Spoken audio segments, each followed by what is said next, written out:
membahas tentang ahwal qulub, keadaan kalbu. Ada yang bernama khatir. Khatir itu sesuatu yang melintas di kalbu. Ada yang lebih canggih dari itu, kita bahas malam ini. Namanya warid. Apa namanya? Warid. Warid dari bahasa Arab, dari kata warada. Pernah mendengar istilah dalam ilmu hadis, asbabul wurud. Asbab wurud. Kalau Quran, asbab nuzul. Karena Quran dari Baitul Izzah, dari langit, turun. Maka disebut asbab nuzul, sebab turun. Nabi SAW fisiknya ada di bumi. Maka apa yang muncul dari kalam Nabi, apa kondisi sebelum Nabi berbicara, berbuat, disebut dengan asbabul wurud. Tapi itu istilah ahli hadis. Setiap ilmu ada istilah yang berbeda. Dalam ilmu qalbu, ada yang disebut warid, tapi sesuatu yang datang ke dalam qalbu. Dan warid ini pasti baik. Beda dengan khatir. Kalau ada bisikan dalam pikiran kita, itu belum tentu benar. Tapi kalau warid ini pasti benar. Saya mau tanya, Bapak Saudara makan Allah, dulu pernah zikir nangis? Pernah enggak? Yang enggak pernah nangis, ya salam. Ya. Kerasnya hati kita ya. Itu gunung kalau hujan, keluar Pak, mata air muncul. Bahkan di musim kering pun masih bisa memancarkan air. Kita setiap hari ketemu masjid, ketemu pengajian, buka YouTube, ketemu pengajian, tapi kok hati tambah keras? Apa yang masalah di situ? Maka kalau ada bisikan dalam diri, belum tentu benar. Ini rumusnya. Bisa jadi dari syaitan, disebut was-was. Contoh, kita ketemu orang, terus dalam hati, alirannya beda nih, pasti sesat nih. Nah itu was-was itu Pak. Ya. Atau ketemu orang yang agak soleh-soleh dikit, kita bilang, wah kayaknya wali nih. Belum tentu juga tuh. Ya, bisa jadi was-was dua-duanya. Ada yang disebut ilham. Ilham ini dari malaikat. Kita kan taunya ilham dari Allah. Enggak, Imam Qushairi, imam ahli hadis dan ahli qalbu di zamannya, mengatakan, tidak semua ilham itu dari Allah. Tapi kalau orang ahli qalbu menyebut ilham, maknanya dari malaikat. Kalau dari Allah, namanya wahyu. Apalagi istilahnya? Kalau dari Allah bisa juga disebut muhaddas. Muhaddas itu untuk wali, wahyu untuk nabi. Jadi bapak-bapak ini, itu kalau baca kisah Imam Syafi'i itu dapat muhaddas. Beda dengan muhaddis. Muhaddis itu baca teks. Lalu muncul makna dalam pikirannya. Kalau muhaddas, nggak perlu baca teks, muncul makna dalam dirinya. Di dalam Al-Quran disebut ilmu laduni. Nabi mengatakan, jika ada di umatku yang begitu, Umarlah salah satu orangnya.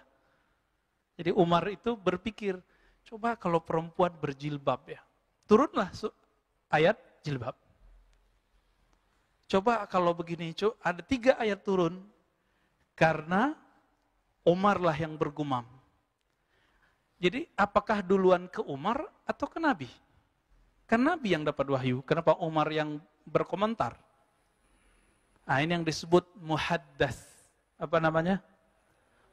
Muhaddas itu orang yang diajak berbicara oleh Allah, tapi dia bukan Nabi. Ini hadis sahih Bukhari dan Muslim. Ketika Utsman lagi duduk-duduk di rumahnya ada tamu. Tamunya habis jalalatan Pak di pasar. Lewat pasar, Suq Madinah. Pasar Madinah. Jalalatan itu mata orang. Sahabat Nabi, mata jelalatan, apalagi kita. Ya, ngaku aja Pak, kita jelalatan semua ini. Ya. Ini mau sesoleh apa aja muka kita, pasti suka ngelihat yang bening-bening, cantik-cantik. Itu normal. Tapi kita diminta untuk di atas normal. Kalau salah, ngaku salah di hadapan Allah. Gitu. Akhirnya orang itu ditegur oleh Utsman. Aku melihat ada kegelapan di matamu. bekas dari mata jelalatan. Sahabatnya protes, mau bela diri dia. Apa kata dia? Wahai Utsman, apakah masih ada wahyu setelah Nabi Muhammad sallallahu alaihi wasallam? Apa jawaban Utsman? Tidak. Ini namanya firasat. Jadi firasat, khatir itu satu grup. Karena mereka terlatih kolbunya, bening jiwanya, maka apapun yang muncul ke dalam jiwanya biasanya benar. Jadi para sahabat itu selangkah lagi Nabi, tapi Allah tidak izinkan. Apa kata Allah kepada Nabi? Ya, dalam surah Al-Ahzab, ya, bahwa Nabi Muhammad disebut khatam. Apa arti khatam? Penutup. Maka Nabi mengikrar itu. La nabiyya ba'di. Tidak ada Nabi setelahku. Gitu. Tapi apakah muhaddas masih ada? Ada. Sampai sekarang masih, Pak. Kalau enggak, kiamat dunia. Kalau tidak ada mereka, maka Islam ajarannya buntu. Jadi kaku. Coba lihat hari ini. Jika Bapak, mohon maaf, Ibu, Saudara, Ikhwan Al-Fillah, menemukan belajar agama kok kaku. Itu kolbunya sepi dari kalam-kalam Allah. Meskipun dia baca teks tertulis. Nabi itu sahlah. Disebut dalam hadis Imam Tirmizi. Sahlah. Orangnya easy going, longgar. Enggak kaku. Dan ini sudah sering kita ulang. Dan saya ulang lagi. Seseorang bertanya kepada Al-Bara. Wahai Bara, apakah wajah Rasulullah itu kaku seperti pedang, tajam, menyeramkan seperti senjata? Dan kita, ini mohon maaf, perwajahan Islam hari ini apa? Kaku, kejam, menyeramkan. Itu perwajahannya yang dibuat di media. Siapapun tokohnya. Sepakat atau tidak sepakat kita dengan aliran tokoh ini. Dengan manhaj aliran politiknya, itu urusan kita. Tapi emang semuanya begitu. Apa kata Bara? Lah, wajahnya seperti rembulan. Bulan enak dilihat atau perih dilihat? Enak dilihat. Maka Nabi disebut Al-Badar. Ya, sang rembulan purnama. Bapak saudara makan Allah, Nabi itu ketika menyebutnya para ulama pewaris para nabi. Yang diwariskan bukan baca kitab. Karena Nabi tidak bisa baca kitab. Jadi kitab yang saya bawa ini bukan pencirian ulama, ingat. Pencirian ulama yang hakiki, kalbunya bisa koneksi dengan Allah Subhanahu wa ta'ala. Jadi mudah nggak nyebut orang ulama? Enggak. Jadi pakai kopiah begini, terus pakai gamis kayak saya, bisa jadi ulama? Belum tentu. Kalbunya muhdas atau tidak? Muhaddas atau tidak? Ya. Kalbunya pernah diajak bicara nggak oleh Allah?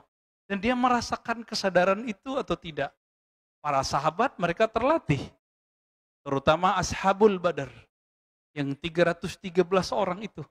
Makanya Nabi berani bersama mereka melawan kafir Quraisy. Kalau tidak ada bisikan itu, tidak ada power energi di luar batas manusia. Bayangkan Pak, kafir Quraisy tangguh-tangguh, senjatanya cukup. Melawan 313 orang yang kafir 1000. Ini lagi puasa, tanggal 17 Ramadan, harus berhadapan sama orang yang tidak puasa. Logika bodoh kita mengatakan gak mungkin menang. Tapi logika muhaddatsun, logika orang-orang yang kolbunya bisa koneksi dengan Allah, tidak. Beda. Ya. Ini yang disebut matematika Allah, ya, al-hisab al-ilahi. Jadi penghitungan Allah itu beda, bukan hitung orang. Gitu. Maka ini kabar baik plus kabar buruk. Kenapa kita sebut kabar baik? Ternyata kita nggak usah takut meskipun kita sedikit. Tapi kabar buruknya, ya kita sedikit Pak. Gimana, siap nggak? Yang muda-muda nih ya, kalau umurnya panjang ntar nih. Siap nggak? Antum sedikit berhadapan dengan yang banyak. Sama-sama pakaian Islam. Sama-sama berserban nanti itu. Satu mengkafirkan, satu enggak. Nah, antum tahu siapa yang saya sebut. Maka siapa nanti yang akan menjadi Ashabul Badar? Yang hatinya penuh dengan rahmat Allah. Siapa nanti yang disebut musuhnya Islam tapi dari dalam.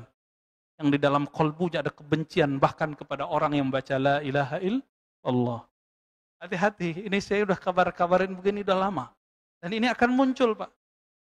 Cuma karena perbedaan politik, orang nanti bisa bersimbah darah. Sekarang baru pakai mulut, verbal, dan tulisan. Tinggal lihat saja nanti. Kita nggak mau mendahului takdir. Kita tunggu saja takdirnya. Dan ini sudah digariskan oleh Allah Subhanahu wa Ta'ala. Dulu sahabat Nabi dibunuh oleh Khawarij. Khawarij ini berserban, Pak. Khawarij itu baca Quran, baca sunnah. Tapi dia mengkafirkan sesaudara muslim. Hati-hati. Siapapun yang mengkafirkan sesama muslim, maka dia musuh kita. Dia musuh kita. Apa kata Nabi? فَإِذَا لَقِيتُمُوهُمْ فَاقْتُلُوهُمْ. Kalau ketemu mereka, فَاقْتُلُوهُمْ. Faktuluhum saya bingung menerjemahkannya. Yang pintar bahasa Arab, coba terjemahkan itu. Faktul, apa dia? Uktulu. Bunuh mereka. Kok lebih sadis? Kenapa? Karena mereka jika dibiarkan lebih sadis membunuh kita. Maka bunuh di situ. Ini disebut hadisul qadha. Hadis mahkamah pengadilan. Yang boleh memutuskan bunuh cuma orang-orang yang punya kekuasaan. Jadi kita nggak boleh main bunuh-bunuh, Pak. Ya, baik. Kita masuk ke Al-Warid. Kita tinggalkan hiruk-pikuk di luar. Mungkin Bapak ini sama yang di sampingnya beda aliran politik. Nah, lupakan dulu itu. Ya, lupa cara sholatnya satu kunut, nggak kunut, udah lupain dulu. Ya, sekarang kita lihat Al-Warid. Apa yang disebut warid? Warid ini berarti ma yaridu alal qulub minal khawatir al-mahmudah. Jika ada yang terbersit dalam pikiran, masuk. Lalu ada yang positif di dalamnya. Inilah yang disebut dengan warid. Tetapi warid ini lebih umum. Kadang-kadang tidak ada kalam di situ. Kita baca istighfar, tiba-tiba air mata meleleh. Bapak ibu ini pengen sholat khusyuk. Bertahun-tahun cari sholat khusyuk. Di saat lupa pengen sholat khusyuk, tiba-tiba tersentuh oleh takbirnya imam atau takbirnya seseorang. Atau tersentuh dengan kalimat yang dia baca sendiri. Tadinya lupa, pengen sholat khusyuk. Setelah mencari, datanglah warid itu tanpa dikehendaki. Suatu kali ada seorang yang rindu kepada Rasulullah. Ya, orangnya masih hidup. Rindu Rasulullah dan dia dapat hadis. Siapa yang mengucapkan salam kepadaku, Allah kembalikan ruhku, aku menjawab salamnya. Ini yang disebut al-hayatu ba'dal maut. Nabi hidup setelah mati. Percaya, Pak? Yang ngomong Nabi. Ya? Yang ngomong Nabi, percaya?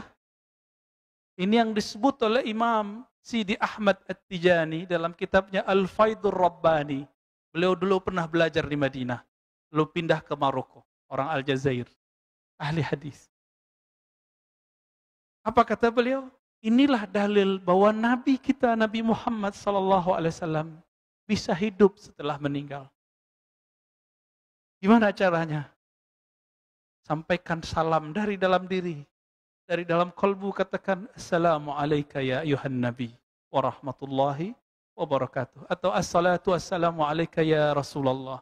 Salam rinduku tolong disampaikan ya Allah kepada Nabi Muhammad sallallahu alaihi wasallam. Dijawab gak? Pasti dijawab. Kalau enggak, Bapak bakar kitab hadis yang ada kita pelajari itu. Ya. Hadis itu sahih. Yang tidak meyakininya, mungkin dia tidak belajar hadisnya, atau dia tidak tahu hadisnya, atau baca cuma lewat.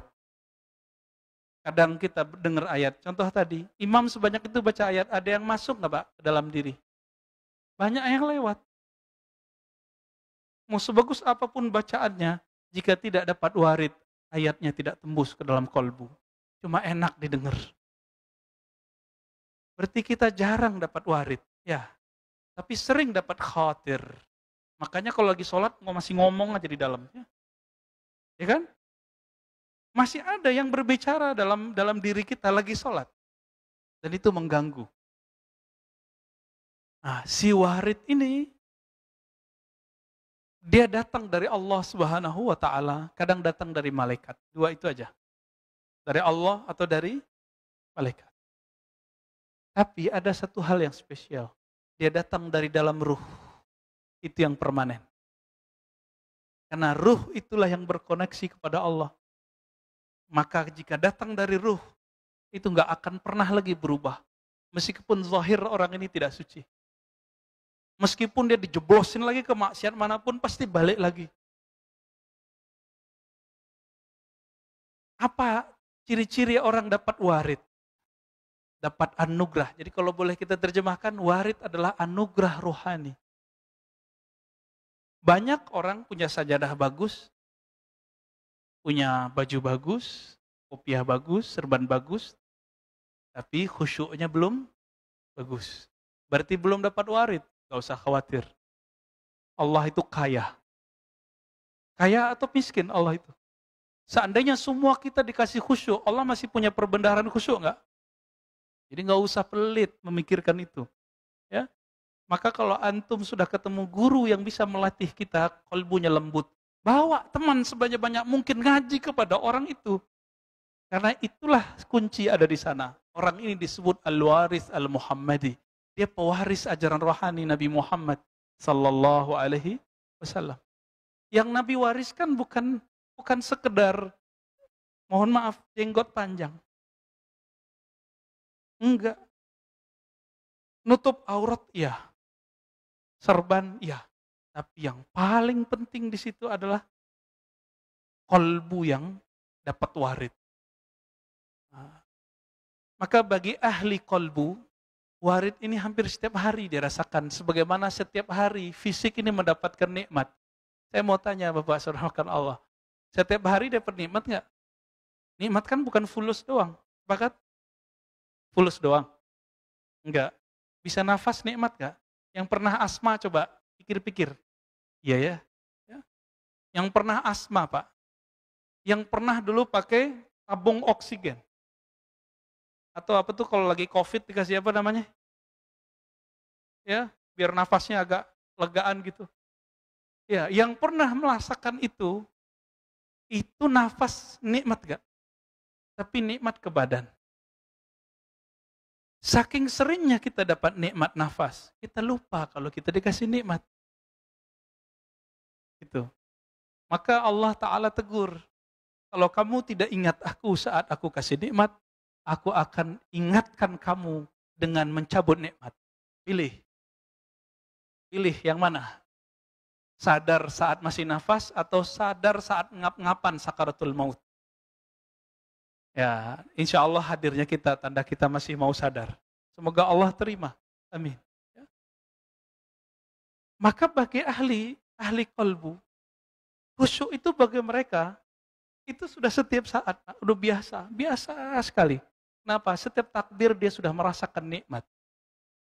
Setiap baca Fatihah itu seperti orang bercengkrama dengan Sang Maha Kekasih. Coba ngobrol sama kekasih seneng nggak? Kita kalau udah seneng orang kita ajak ngopi, ngafe. Sekarang kan Indonesia lagi berjamur kafe. Walaupun lagi COVID, D-nya hilang Pak. Ya kan? Berubah jadi I, coffee. Nggak bisa, nggak. Dan Tangerang Selatan paling unik. Orang Jakarta Selatan pada kesini semua Pak. Sampai jam 12 nggak tutup. Ajib ini, Tangerang Selatan. Dan bagi saya ini sangat waras ya. Manusia emang orangnya suka sosialita. Kita sedang bertemu, sedang ngumpul, sedang ngobrol. Itu manusia. Selama COVID kita nggak jadi manusia Pak. Selama shock 3 bulan, 4 bulan, 5 bulan pertama, kita nggak manusia lagi. Ketemu nggak salaman. Kayak curiga sama orang, wah ini dibawa virus nih. Virus. Manusia macam apa itu? Ya. Cukuplah COVID itu mengenai fisik kita, tapi jangan mengenai kolbu. Berarti warid tertunda. Maka mohon maaf ya, itu rumah saya walaupun nggak besar, semenjak COVID pertengahan Ramadan sudah buka pintu Pak. Nggak ada lagi pakai protokol. Nggak ada tuh, aman-aman aja alhamdulillah. Ya, tapi kita nggak takabur, kita tetap jaga diri ya. Selesai kita cuci tangan segala macam. Mohon maaf Pak ya, masjid ini karena jaga image ya, udah jaga aja dulu. Ya, ini ya biarin aja deh Pak. Kasihan ya. Kalau nggak begini mungkin ditutup nanti. Misalnya bagian situ ada yang kena, yang ditutup ini. Maka ini tetap biarin begini dulu. Jadi Allah itu sedang mempersiapkan kita sekarang untuk tidak takut dengan ketakutan yang lebih besar setelah ini.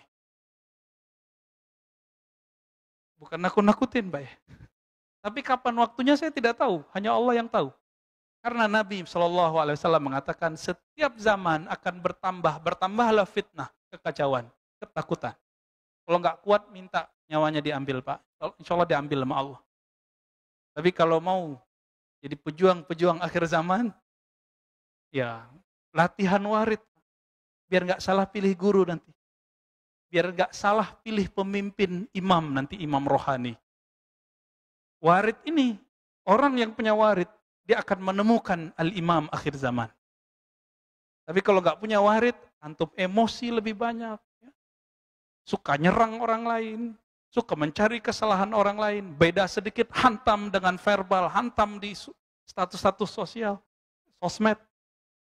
Nggak dapat warid. Baru warid mau datang, muncul kalimat kotor. Mau ustadz dia, mau kiai dia, mau sholat 1000 rakaat tiap hari. Kalau antum memelihara kalam-kalam kotor dalam ini, nggak dapat warid. Nggak akan dapat. Gimana baru muncul dia kacau lagi.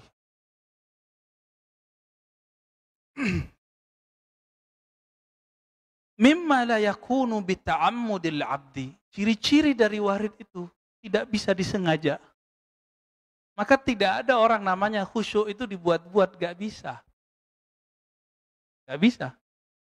Lalu bagaimana menerjemahkan hadis meskipun dia dhaif, sudah naik jadi hasan li ghairihi? Apa kata Nabi? Bacalah Quran, wabku alaih. Bacalah Quran dan berusahalah kamu menangis. Bisa nggak Pak nangis? Nangis di situ nunggu warid. Nunggu warid ini. Jika kamu tidak sanggup menangis, belum terlatih menangis, fatabaku. Maka, ini terjemahannya ada 2. Di beberapa buku saya baca, orang menerjemahkan berpura-puralah menangis. Itu enggak tepat. Fatabaku artinya kondisikanlah rohanimu seakan-akan engkau menangisi dirimu, ya Allah. Quranmu aku baca, kenapa qalbuku tidak tersentuh? Itu yang disebut fatabaku, bukan pura-pura nangis. Ini yang nerjemah enggak pernah nangis. Kalau lagi baca Quran itu kayaknya. Jadi orang menafsir, menerjemah belum tentu benar. Nah, ini kata kunci. Kalau kita bawa ayat, ajarkan kepada orang, ayatnya benar. Isi yang kita ajarkan tidak ada jaminan kebenarannya. Meskipun antum bilang ini hadis sahih. Ini kalam syekh fulan, imam fulan. Itu kan kalam orang, bukan kalam Allah. Al-Qur'annya benar. Kesalahan Khawarij dulu, Khawarij yang bunuh Sayyidina Ali, yang mau bunuh Muawiyah tapi tidak berhasil. Yang bunuh Utsman. Apa kesalahan mereka? Pemahamannya diletakkan sesuci ayat yang dia baca. Maka kalau ada orang beda dengan paham dia, dianggap beda dengan Allah dan Rasulnya. Ini ciri-ciri Khawarij. Jangan sampai di masjid ini ada seperti itu. Jangan sampai. Mau dia jamaah, mau dia imam, mau dia ustadz, muallim, guru, bahaya Pak. Itu tentara Dajjal di akhir zaman. Tentara Dajjal itu ciri-cirinya satu itu, menghalalkan darah sesama muslim. Jadi jangan dikira, antum sering dicekokin, tentara Dajjal itu Yahudi, betul. Itu tentara yang di luar Islam, yang di dalam Islam. Siapa? Zombie-zombie yang berwajah-wajah muslim. Pakaiannya Islam, tapi batinnya kufur. Suka mengkafir-kafirkan orang. Na'udzubillah min dzalik. Hati-hati di sini. Hati-hati di sini. Terbersit sedikit saja merendahkan orang, warid gak datang, Pak. Gak mudah ya, jadi waliullah. Maka si warid ini, rahasia rohani ini hanya datang kepada calon wali atau wali. Kalau khusyuk yang datang kepada kita lagi sholat, sudah dia konstan. Dia sudah jadi wali Allah. Minimal wali umum. Jadi jangan senang dulu. Saya bisa nangis nih, belum tentu walinya wali permanen. Paling-paling wali kondisional. Ya. Giliran susah aja bisa nangis. Coba atau ingat-ingat. Dulu waktu susah bisa nangis kan? Sholat mau dikasih susah tiap hari biar nangis. Gimana Pak Mirwan? Nggak mau ya? Jadi nggak bisa. Kembali ke cerita tadi. Ini saya menjelaskan ini untuk menceritakan yang tadi. Orang yang rindu Rasulullah itu bertahun-tahun sholawat. Karena membaca satu hadis. Nabi kalau disalamin pasti balas. Balasnya bukan lewat surat, Pak. Allah kembalikan ruhnya. Kalau dikembalikan ruhnya hidup atau bukan? Hidup. Dan saya meyakini itu. Ini yang dimaksud Al-Habib Omar bin Hafiz. Kalau orang sholawatan, Nabi hadir itu maksudnya itu di situ, Pak. Bukan khurafat yang beliau ajarkan. Ini anak-anak muda baru ngaji kemarin sore, nggak ngerti siapa Al-Habib Omar bin Hafiz. Saya nggak pernah ngaji dengan beliau, tapi saya pernah hadir satu konferensi multaqa ulama. Dan beliau mengisi. Dahsyat sekali. Kalamnya dari awal sampai akhir menyejukkan semua. Seakan-akan Rasulullah ada lagi, Pak. Seakan-akan kalam Nabi itu yang sering kita baca di teks, itu ada di lidahnya semua. Tapi saya nggak pernah dengar beliau membalas orang yang mengkafirkan beliau atau mengatakan ini Habib khurafat. Nabi udah mati kok tuh. Kurang ajar orang ngomong, Pak. Jadi bagi saya kalau orang bilang Nabi mati, bagi saya udah su'ul adab. Walaupun betul Nabi sudah Allah angkat. Hanya Allah yang boleh bilang, ya, afa immata au qutila. Ya. Jika si Muhammad itu mati atau terbunuh, hanya Allah yang boleh ngomong gitu. Maka Umar mengatakan, siapa yang bilang Muhammad mati, saya sembelih. Karena bagi Umar sang kekasih, yang bilang kekasihnya mati, itu orang adabnya buruk, rohaninya gak hidup, gak punya adab. Jadi bilang mati aja udah marah Umar. Tapi sahabat Nabi dari dulu dua mazhab. Satu mazhab Umar, satu mazhab Abu Bakar. Nah, sampai sekarang kan begitu. Nabi dihujat di Perancis, maka umat Islam terpecah dua. Ada yang pengikut Umar, ada yang pengikut Abu Bakar. Kita nikmati aja itu ya. Yang penting jangan main penggal-penggal aja, Pak. Di Perancis itu saya menyaksikan 2016-17 Allah perjalankan ke sana. Gak bayar 1% pun. Dibiayai oleh lembaga Korps Dai Dompet Doafa. Saya gak bayar sedikit pun, Pak. Diundang oleh orang KBRI. Saya sesekali jalan keluar. Setiap kali ngisi pengajian duha, itu mulailah orang-orang imigran dari Suriah, dari Irak, dari mana-mana itu keluar. Kira mereka cuma beberapa. Satu kali saya pulang jam 2 malam. Di sono maghribnya jam 10. Jam 3 ada subuh lagi. Jam 3 ada subuh lagi, Pak. Saya pulang jam 2, diajak ngopi sama salah satu sahabat kita, Pak Muhammad Abduh dan Sayyid Andi Abdul Qadir. Ya, satu orang Betawi, satu orang Makassar. Ahli kolbu, ahli zikir. Ketika kita jalan, saya melihat ada satu tempat terbuka, itu orang Islam yang dari mana-mana, yang nggak punya kartu, itu pada di sana semua. Tidur di atas aspal. Tapi tidak ada ditangkap oleh negara Prancis. Terus yang punya surat lengkap, itu dikasih duit oleh negara Prancis. Kalau kita kalkulasiin, lebih banyak yang dibantu daripada yang tidak dibantu. Akhirnya Eropa kewalahan. Jadi antum kalau tinggal di Eropa, punya surat lengkap, itu hak dapat duit dari negara persis seperti penduduk asli. Cuma nggak boleh nyoblos. Maka saya berpikir dulu, semoga Prancis menjadi pusat Islam nanti di akhir zaman. Itu kita mimpinya begitu. Ternyata kejadiannya kayak kemarin. Dan yang kemarin siapa yang paling rugi? Bukan Macron, bukan bangsa Perancis, tapi orang Islam yang lagi imigran, orang-orang Aljazair, Maroko, Tunis yang tinggal di sana. Dan kabar gembiranya apa, Pak? Di sana agama orang secara kultur, ini bukan agama ideologis, agama kultur, Katolik. Tapi gereja-gereja pada mati suri. Masjid-masjid nggak ada semegah ini. Masjid itu basement. Ada ruko. Maka itu inspirasi saya buat ruko, tempat pusat zikir. Ruko kita jadiin pusat kajian. Dekat kampus UIN, kampus II. Ketika kita masuk ke bawah ruko, itu orang penuh, sholat di mana-mana. Dan mereka sholat semalam itu bulan Ramadan 1 juz. Dan banyak. Orang Prancis menyebut orang-orang soleh itu praktikong. Praktisi yang mengamalkan ajarannya. Setelah dihitung secara kasar oleh teman saya yang lama di sana, lebih banyak muslim yang mengamalkan ajarannya daripada non-muslim. Maka kita berpikir ini nanti akan berubah ini. Akan berubah ini. Tapi dengan kejadian kemarin, saya khawatir dengan saudara kita di sana. Islamophobia. Saya punya paspor, hilang Pak. Pergilah kita ke kantor polisi. Kantor polisi ruko, gak sebagus kantor polisi di Indonesia.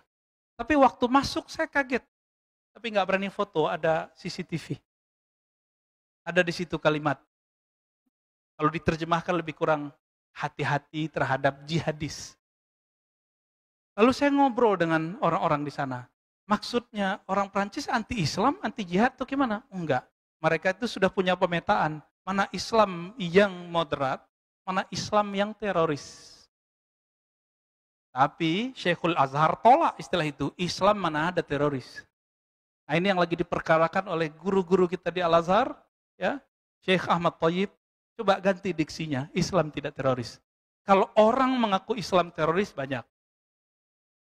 Tapi Islam tidak pernah teroris. Jadi mereka sudah tahu Pak petanya, tinggal diksinya ini yang salah. Gitu. Nah, kita doakan, siapa tahu Eropa nanti menjadi negeri hijau. Negeri kita, negeri umat Islam. Amin ya rabbal alamin. Baik, kembali ke warid. Ketika seorang yang merindukan Nabi ini, setiap hari Jumat, sholawat, sholawat, sholawat. Satu kali dia sudah tebar sejadahnya. Mau sholawatan, sholawat. Jadi jam 10 sebelum Jumatan, 1,5 jam dia bersolawat. Kira-kira dapat berapa nggak tahu, nggak dihitung. Hanya ingin menikmati bagaimana mengenang Nabi Sallallahu Alaihi Wasallam. Baru saja sajadah ditebar, ya tiba-tiba dia ngantuk. Belum sholat, belum sholawat. Ngantuk keras tiba-tiba datang. Alat hitung zikirnya jatuh, badannya pun tepar. Sajadah baru ditebar. Apa yang terjadi? Selama 1,5 jam itu, orang ini seakan-akan hadir di majlisnya Nabi, serba hijau seperti di Raudhah. Tapi ketika dilihat dirinya ada di depan semua orang yang ada. Di samping Rasulullah SAW. Tugasnya ngapain? Nabi duduk sejengkal lebih tinggi darinya. Nabi jelaskan satu kalimat, orang ini menjelaskan. Nabi jelaskan satu kalimat, orang ini menjelaskan. Disebut pensyarah hadis. Penjelas penafsir kalam Nabi Sallallahu Alaihi Wasallam. Sampai ada dialog lah antara mereka. Tiba-tiba waktu Jumat sudah dekat dan terbangunlah orang ini. Ketika bangun, dia cari Allah hitung zikirnya. Saya belum sholawat. Saya belum sholawat. Lalu kemudian dia sholat. Wudhu, sholat. Tiba-tiba dia ingat. Mimpi apa aku barusan? Ternyata ini yang dimaksud oleh Imam Kusyairi. Pengen ketemu Nabi. Udah disengaja, nggak dapat. Giliran ketiduran, belum sholawat. Tapi udah berapa tahun orang ini beramal setiap Jumat. Sholawatan selama 1,5 jam. Tidak kurang. Sudah lebih dari 5 tahun. Di tahun kelima, bukan dia lagi yang mengucapkan salam kepada Nabi. Nabi datang ke dalam alam ruhaninya. Dan Nabi mengatakan, Ru'yal mu'min juz'un min 46 nubuwah. mimpi ketemu Nabi adalah salah satu dari warisan-warisan kenabian. Sallallahu alaihi wasallam. Ini jangankan kita, Pak. Kiai aja belum tentu ketemu Nabi. Ya, Ustadz, doktor aja belum tentu mimpi ketemu Rasulullah. Jadi kalau antum menyesalkan Ustadz, saya sudah banyak sholawat. Ya berapa tahun sholawatnya? Paling baru kemarin sore. Ya, udah ngitung-ngitung zikir. Udah mulai ngeluh. Ingat, sekali saya ngeluh, saya udah banyak zikir, kok belum ketemu Nabi? Itu dimulai dari awal lagi, Pak. Siapa yang ngomong? Nabi SAW. Nabi SAW mengatakan dalam hadis Imam Muslim, kullu da'watin mustajabah, malam ya'jal. Semua doa, semua kehendak hamba, Allah pasti tunaikan, sempurnakan. Dengan satu syarat. Tidak tergesa-gesa. Lalu sahabat bertanya, wahai Rasulullah, apa yang engkau maksud tergesa-gesa? Nabi menjawab, ayyaqulal abdu da'autullah wa lam yujibni. Seseorang mengatakan, aku sudah selawat, aku sudah zikir, aku sudah doa, kok belum dikasih juga yang aku mau. Maka kalau ada orang ngomong begitu, dia ngulang, Pak, dari awal. Kok begitu? Itulah hukum rohani. Setiap hal ada hukumnya. Setiap ilmu ada disiplinnya. Ya. Maka beliau mengatakan, kadang-kadang warid itu ada yang berupa waridu sururin. Kadang-kadang kalau orang zikir, salawat, tiba-tiba ada rasa bahagia di hati. Itu ciri-ciri kita sudah dapat warid paling ringan. Inilah yang dimaksud ayat ala bidzikrillahi tatmainnul qulub. Ketahuilah, jika engkau menyebut nama Allah, kalbumu tenang. Yang merasakan ketenangan sudah dapat warid. Gampang toh? Tapi waridnya baru sederhana. Ketenangan jiwa itu, dia nggak ada batasnya, Pak. Dia unlimited. Semakin besar rasa itu, semakin besarlah waridnya. Jika melewati batas dirinya, baru itu nyebar ke orang di sampingnya. Apa maksud saya melewati batas diri? Kalau dia masih bisa nahan, air mata nggak berlinang. Badannya belum bergemetar.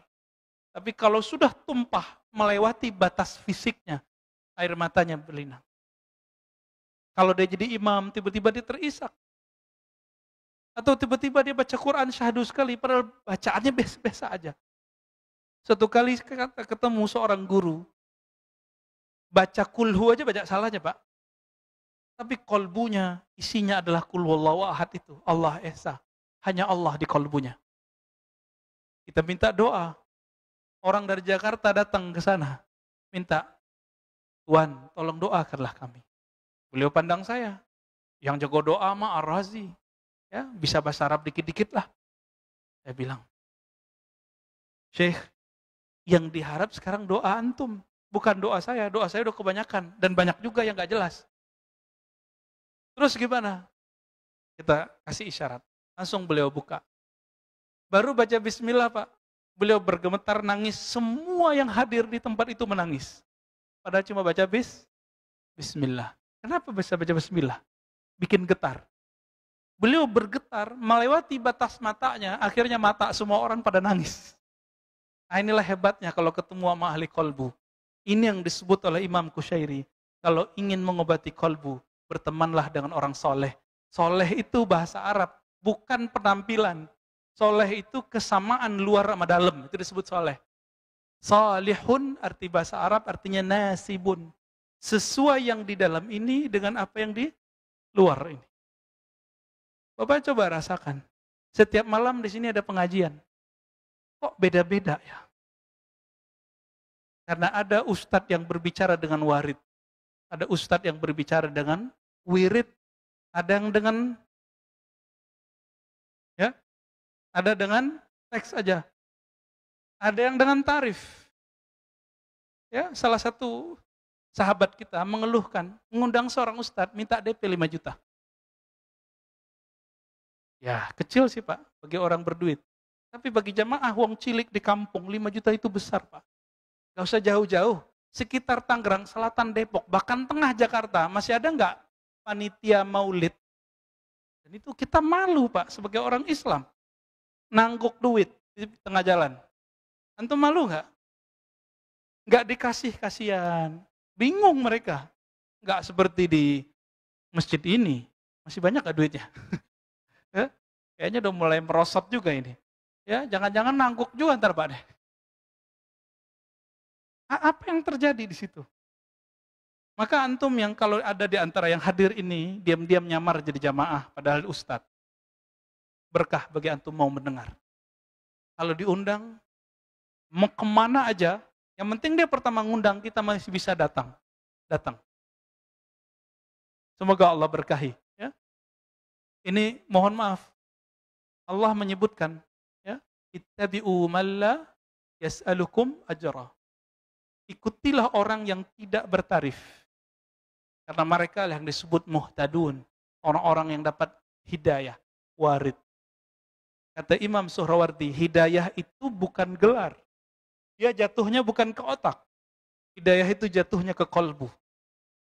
Maka muhtadun di situ artinya warid. Mereka lah yang dapat warid. Kalau ustadznya cuma baca kitab, ustadznya cuma melihat yang fisik-fisik, apa yang membuat ustadz berbeda dengan jamaahnya? Kalau Nabi itu sama dengan filosof seperti Socrates, Aflatun. Socrates bunuh diri, Pak, minum. Pusing memikirkan kota kecil bernama Athena. Katanya cerdas. Kenapa? Karena dia dan murid-muridnya sama, mentok, hanya mengandalkan ini. Kecerdasan Rasulullah itu kecerdasan warid. Nah, ini yang harus antum latih. Kalau mau jadi waliullah pasti punya warid. Kalau enggak ada waridnya. Dan waridnya permanen. Kecuali wali-wali yang umum. Kekasih-kekasih Allah yang umum. Semoga kita termasuk kekasihnya. Amin. Apalagi bentuk warid. Waridu huznin. Kadang-kadang ada rasa sedih, terenyuh. Kadang-kadang waridu qabdin. Kayak ketakutan. Pernah zikir terus tiba-tiba merasa takut? Baca istighfar, tiba-tiba kebayang semua maksiat yang kita buat. Orang kalau dapat ini, dia dapat hadiah lain. Dia akan merasa lebih rendah diri daripada orang lain. Tidak akan pernah menganggap orang lain itu hina. Kalau dia dapat warid, namanya warid qabd. Qabd itu secara harfiah artinya jantungnya, hatinya, jiwanya digenggam oleh Allah. Tapi maksudnya adalah Allah beri rasa takut kepadanya. Pernah nggak ngerasain? Zikir terus ada perasaan ketakut gitu. Itu bukan setan, Mbak. Cuma karena antum nggak punya guru rohani, dikira itu setan. Ya, ada teman kita mengamalkan zikir. Jadi zikir itu ada yang umum, seperti obat ada obat yang bisa dibeli di Indomaret, di warung-warung kelontong. Ada obat yang harus pakai resep dokter. Zikir itu ada yang jadi obat, ada yang menjadi nutrisi. Kalau dia zikir obat, dia harus diresep oleh ahlinya. Itulah rahasianya kenapa muncul angka-angka dalam zikir. Nabi ajarkan angka-angka itu. 33, 70, 100, bahkan lebih. Abu Hurairah mewiridkan jadi nutrisi 12.000 setiap malam. Sudah jadi nutrisi, bukan jadi obat lagi. Karena kolbu Abu Hurairah beres. Dicobalah oleh beberapa teman kita. Dari dulu kita ketemu teman begitu. Bukan 1-2 orang. Ya, semenjak saya dulu di kampung saya sampai di sini. Mengamalkan zikir yang harus diresepkan oleh guru disebut ijazah. Disebut talqin zikir. Dikamalkan tanpa izin. Apa yang terjadi? Datanglah warid qabd. Warid apa tadi? Rasa takut. Bergetarlah badannya. Dia kira itu syaitan. Akhirnya muncullah, ada salah seorang ibu-ibu dulu mengatakan, ajaran Ar-Razi, ajaran setan. Masa saya mau sholat badan saya merinding? Loh, saya belum izinin dia ngamalin itu? Dia amalin. Ya? Kita nggak kasih resep, Pak. Dia coba-coba. Itu kejadian. Ya, kejadian. Wawaridu bastin, terkadang warid itu bast. Hati dilapangin, rasa husnuzon aja sama orang. Semua orang dipandang baik. Nah, ini bast. Dunia kak lapang gitu. Bahkan beliau mengatakan ila ghairi dzalika minal ma'ani. Ada warid-warid yang lain. rasa khusyuk. Itu Fatihah, Bapak kalau dapat warid nih tiap kali sholat, warid yang di subuh itu beda Pak sama zuhur. Kalau ngerti ilmu ini. Kita belajar Fatihah dulu waktu kecil, udah tahu terjemahannya, tahu tafsirnya. Tapi kalau dapat warid, nanti beda-beda makna. Maka disebutlah surat ini surat pembuka, kemana aja bisa masuk. Mau ke ayat tauhid masuk. Mau ke ayat doa masuk, ayat akhlak masuk semua. Itu Al-Fatihah. Ini yang disebut warid. Nah, Bapak Saudara kan Allah, jika ingin memelihara nur di kolbu itu, maka sebagaimana kita untuk sholat fisik punya guru. Baca Quran yang fisik berguru, bener gak? Kalau enggak, pernah bisa enggak tanpa guru lalu bisa baca Quran? Itu fisik Pak, ada kertasnya, ada hurufnya. Diri kita ini separuh adalah alam gaib. Kalau enggak punya guru mengarungi alam gaib itu, kira-kira jadi apa? Jadi Ahmad Musodek Pak, Amalia Eden. Atau ketakutan. Makanya kita udah lihat di luar-luar sana, mohon maaf. Banyak orang belajar zikir, salah niat. Dan yang paling mengejutkan saya, yang paling penakut itu di luar sana, itu orang-orang yang belajar zikir-zikir begini. Tukang debus, zikir pelet, ya. Itu orang-orang begini, sering merasakan ketakutan yang gak jelas. Berarti dia bukan dapat warid. Ya, dia dapat was-was syaitan. Was-was syaitan. Nah, hati-hati. Jadi bagaimana cara mendapatkan wirid, dapat warid? Hanya dua. Satu, bergurulah kepada ahli wirid. Apa arti wirid? Orang yang istiqomah berzikir. Karena Allah Subhanahu wa ta'ala. Bukan untuk pelaris, bukan untuk pelet. Nah, ini disebut ahli wirid.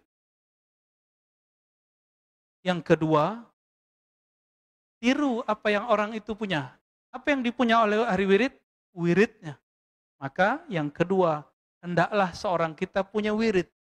Masih ingat tadi arti wirid apa? Zikir-zikir yang diistiqomahkan. Nah, kabar gembiranya dari Imam Ibn Athaillah As-Sakandari. Ciri-ciri orang dapat anugerah rohani, dia sudah mulai merutinkan satu amalan. Ini saya kasih amalan sederhana aja Pak. Sudah ngamalin witir tiap malam belum? Belum? Sebagian udah ya. Coba mulai malam ini secapek apapun, walaupun satu rakaat, walaupun cuma Fatihah, jangan lupa sholat witir. Kalau ketiduran, kecapean, ganti besok. Karena ciri-ciri orang punya wirid, ketika ketinggalan target-targetnya di malam hari, dia ganti di siang hari. Dalilnya ada dalam Sahih Bukhari dan Muslim. Ya, bahwa Nabi SAW ketinggalan wirid malam melakukan ba'da subuh atau sebelum zuhur. Udah, amalin itu ya. Sholat, witir. Semoga kita menjadi hamba yang dicintai Allah. Innallaha witrun yuhibbul witra. Allah itu witir, mencintai pelaku pelaksana sholat witir. Allah maja'alna mimman ahabba ilaik. Ya Allah, jadikan kami orang yang mencintaimu. Masukkan ke dalam diri kami nama-namamu, sifat-sifatmu, dan beri kami cahaya sehingga kami dapat menikmati warid-warid rohani darimu. Rabbana atina fid dunya hasanah wa fil akhirati hasanah wa qina adzabannar. Wassallallahu ala nabiyina Muhammad walhamdulillah. Assalamualaikum warahmatullahi wabarakatuh.